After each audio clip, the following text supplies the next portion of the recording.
a lot of men, probably most young men, struggle with sexual purity at various times, and for many it's an ongoing struggle all the way through their lives. But for young men in particular, I suppose first I'd want to help them understand that their struggle is normal, in the sense that there is that sexual awakening, and that is a normal thing guys go through. But then sexual sin is abnormal in the sense that it's not okay. God doesn't give you permission to act out on those sexual desires except within marriage. So I want young men to really commit to holiness, young men to really commit to purity, and to look forward to the time when those sexual desires can be fulfilled in the right context, which is marriage.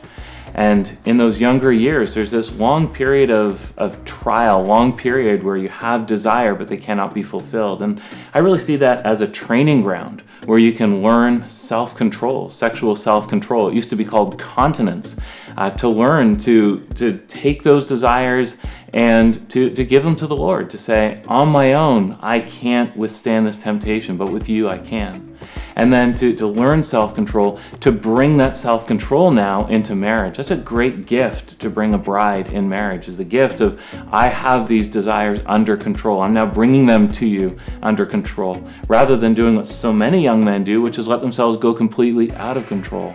Then they enter into marriage having to learn self-control. They bring a lot more hurt, a lot more bad habits, a lot more bad patterns into the marriage. So, young man, this is a time for you to learn to be self-controlled. Now, to be properly self-controlled means you need to be indwelled by the Holy Spirit. The fruit of the Spirit is love, joy, peace, patience, kindness, goodness, gentleness, faithfulness, self-control. That is fruit of the Spirit. So turn to Christ, be saved, and then the Spirit lives within you, so you can put that sin to death, so you can come alive to righteousness, which is the self-control, the purity that is yours through Christ.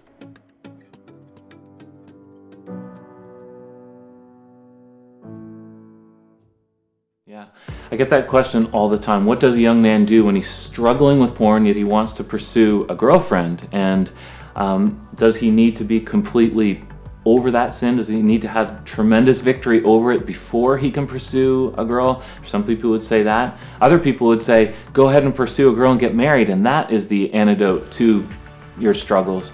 Well, first, you cannot expect that your wife and the ability to have sex in God's way is now going to take away your lust. These are not the same thing. A sexual relationship with your wife will not cancel out a porn addiction. Those are very different things. So you need to gain victory, and you need to really find significant victory over that sin, and not think that purely the ability to have sex with a wife will take that away. So pursue victory. On the other hand, you've got to be careful that you probably will still have some temptation that you'll bring into marriage. Many men struggle throughout, many women struggle throughout their lives in this area. So you can't expect complete perfection, complete lack of desire toward any sort of sexual sin. So somewhere between these two is the balance, and that's where I think really appealing to some godly couples in the church and asking them to provide guidance, appealing to a pastor and asking him for guidance, and really working this through. So